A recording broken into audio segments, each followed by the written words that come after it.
प्यारे बच्चों, अस्सलाम वालेकुम। दुनिया में सबसे शानदार काम कहानी सुनना है और कहानी सुनाना भी। ये काम अल्लाह जी को भी बहुत पसंद है और उन्होंने भी बहुत कहानियां सुनाई। आज से हम आपके लिए एक नए सिलसिले का आगाज कर रहे हैं। तो पहली कहानी है सुग्गी की। ये सुग्गी के अब्बू को फौत हुए दूसरा दिन था और उसकी वालदा रोते रोते सो गई थी। सुग्गी को नींद नहीं आ रही थी और वो ये सोचते हुए बाहर निकली कि उसके अब्बा कल तक तो आराम से सोते थे, आज हर औरत जो उनके पास आ रही है उनकी माँ के गले रखकर रोती क्यों है और सोने क्यों नहीं देती। फिर उसके सर पे हाथ रखती है और साथ हाय हाय भी कहती है। सुग्गी जब कमरे से बाहर निकली तो उसका एक कजन जिसका नाम पप्पू था, उससे 1-2 साल बड़ा होगा, बिल्कुल भाइयों जैसा, वो वहां बैठा हुआ था। उसने सुग्गी को आते देखा तो वो उठ के खड़ा हुआ। अच्छा, जितने अच्छे लोग होते हैं बच्चियों को देख के इज्जत से मोहब्बत से थोड़ा उठ के खड़े होते हैं।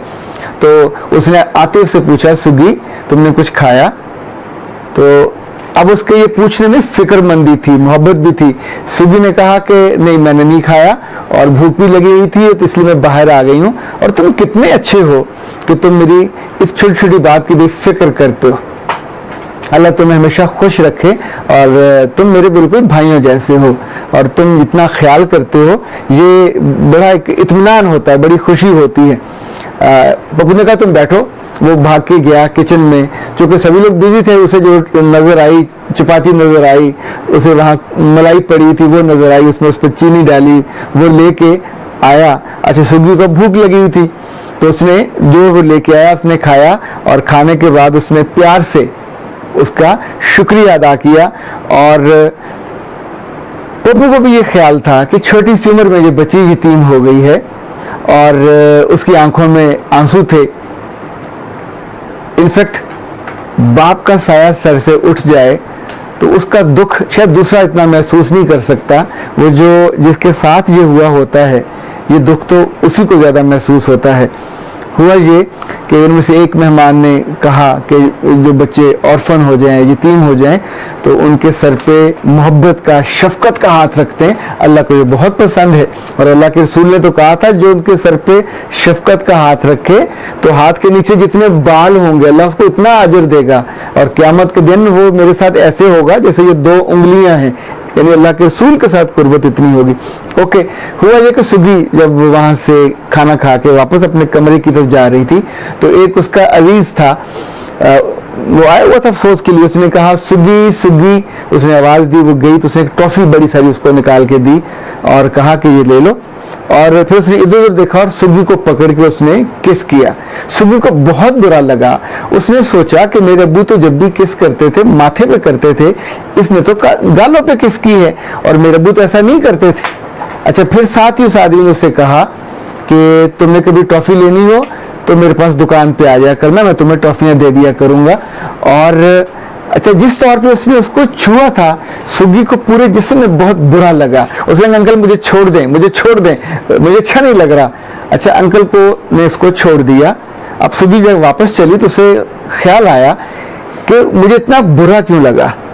फिर उसके जहन में अपने अब्बू की बात आई।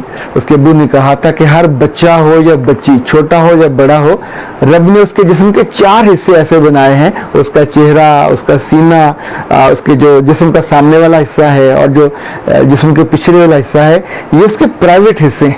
Nobody has the right to touch. यानी वालिद या वालदा भी करेंगे तो आपको धीरे से ऐसे करेंगे, ऐसे करेंगे, कोई आपको इस तौर पे नहीं छुएगा कि आपके जिस्म को बुरा लगे। ये रब ने आपका हिस्सा बनाया। सो जब उस अंकल ने उसको छुआ तो उसको एक बेइज्जती का एहसास हुआ, उसको बहुत बुरा लगा। अच्छा, जब वो वहां से वापस आई तो उसने फिर पप्पू से जाके कहा कि पप्पू आज एक ऐसी बात हुई है जो तुम्हें मैं बताना चाहती हूँ। तो पप्पू ने उसकी बात सुनी। जो समझदार बच्चा होता है वो हमेशा अपने बड़ों को उसमें इन्वॉल्व करता है। तो उसने कहा तुम ठहरो, मैं अभी कुछ करता हूँ। तो वो भाग के अपनी वालदा के पास गया। उसकी जो वालदा थी सुग्गी की खाला थी। उसने जाके वो पूरी बात बताई कि सुग्गी ने ये शिकायत की और अंकल ने ये किया। अच्छा, ये मामला ऐसा है कि बच्चे को पूरा यकीन होना चाहिए कि उसके खानदान वाले सारे उसके साथ हैं। सुग्गी की खाला ने वह वहां से उठी और उसने कहा 1 मिनट में, ये कौन सा मसला है?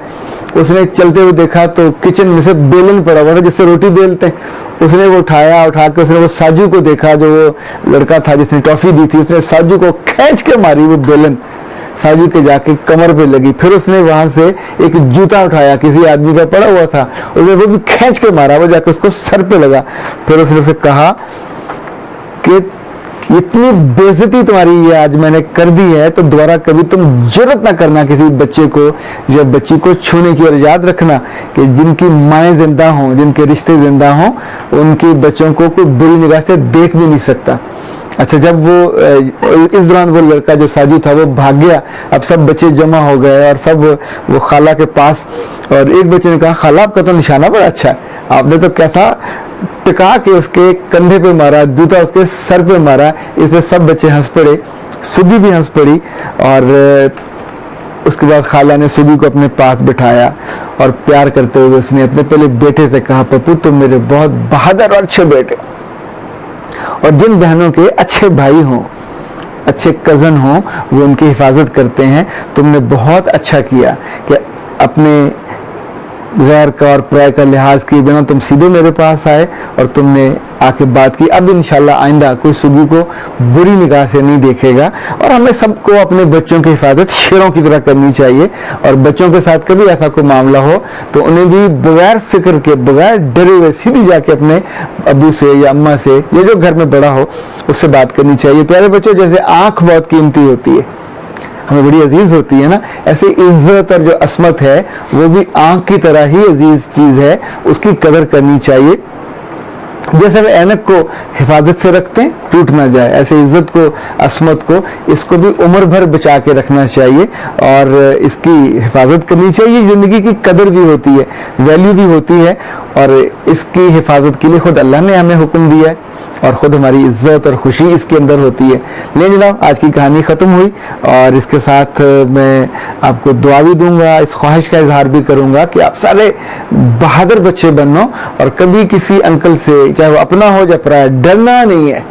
अपनी इज्जत की हिफाजत, देखिए मुर्गी भी छोटी सी होती है, अपने बच्चों के लिए वो डट जाती है, तो ऐसे हमें अपनी इज्जत के लिए, बच्चा हो या बच्ची हो, दोनों को डटना चाहिए और ऐसे लोगों को बहुत बुरी तरह धत्कार देना चाहिए और उसके बारे में बड़ों को बताना चाहिए, उनकी मदद लेनी चाहिए। और सबसे अहम ये कि हमेशा सुबह स्कूल जाते हुए, ट्यूशन पे जाते हुए, किसी घर मेहमान जाते हुए अपने अल्लाह से दुआ करके जाना चाहिए कि ए अल्लाह, मेरी जिंदगी की, मेरी इज्जत की, मेरी बहन की, भाई की इज्जत और असमत की हिफाजत कीजिए। अल्लाह सबको खुश रखे, सलामत रखे। अस्सलाम वालेकुम।